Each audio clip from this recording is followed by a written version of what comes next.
So you know why a notification is sent, correct?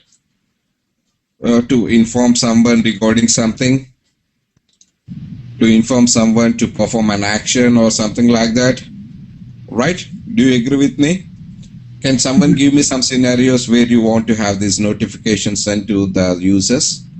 uh, Change of status, marriage, or Correct. any changes in the benefit plan. So, based on the transaction event which you are working on. Right. So, any change which you make to a specific transaction has to be notified. Sometimes it needs to be sent for an approval. Suppose if you are into an HR admin part, and if you look after the payroll of the employees, so any change made related to the salary or related to the payroll of an employee has to be intimated to the superiors or need to get some approval or something like that, right? So this could be one of the scenarios. So based on the transaction type, based on the changes, you need to have the notification sent to maybe to your managers or to the respective persons or something like that. How about if the integration is scheduled at certain time and the integration has run notification?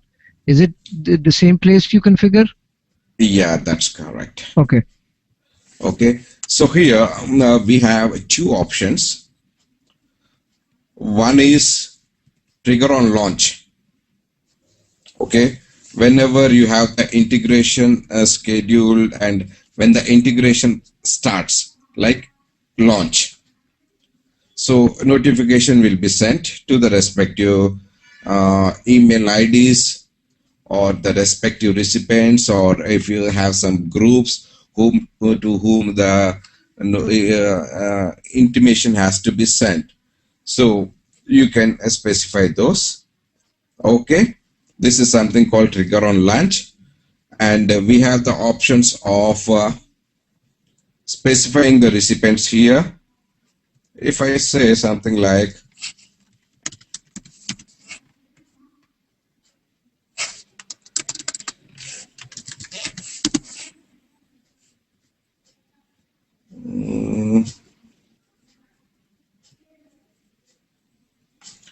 by person, by security groups, submitted by.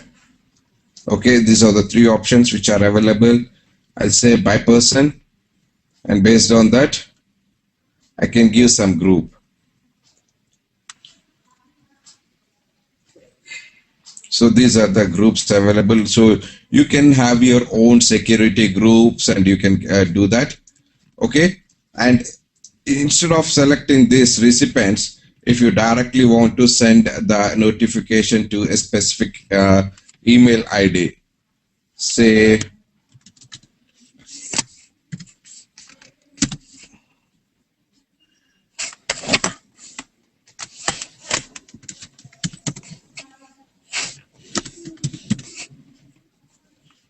okay, so this is my email ID.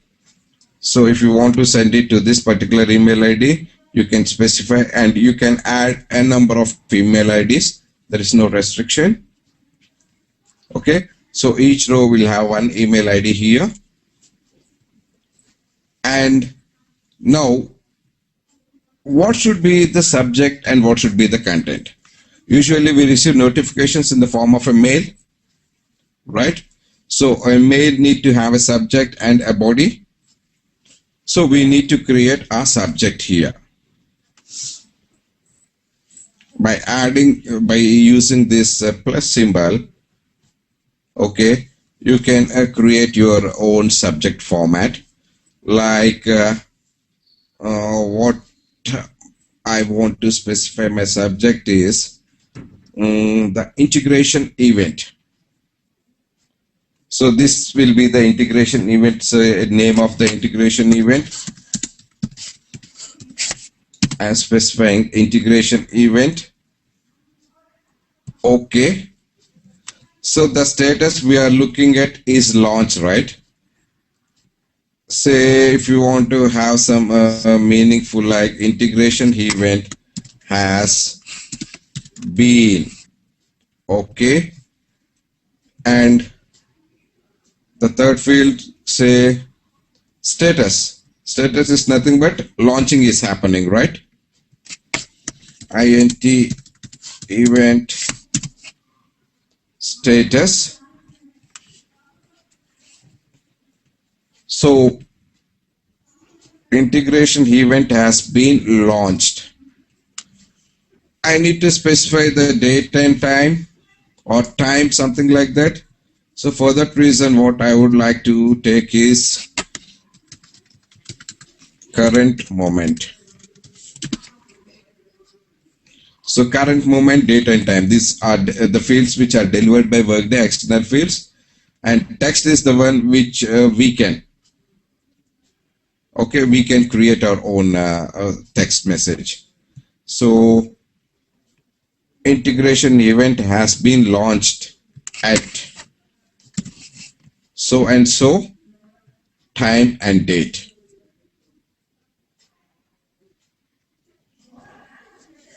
So what Is there a limit messages? to how much you can go?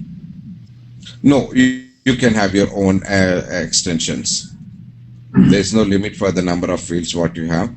And if you want to add more text, you have these text boxes. And if you want to select the fields values from the Workday's tenant, you have this external field where you can get all the list of delivered things by Workday. Okay. So see here. If you want to add some global fields which you have created into your subject, all the things, you can do that here. Clear? So this is regarding the subject.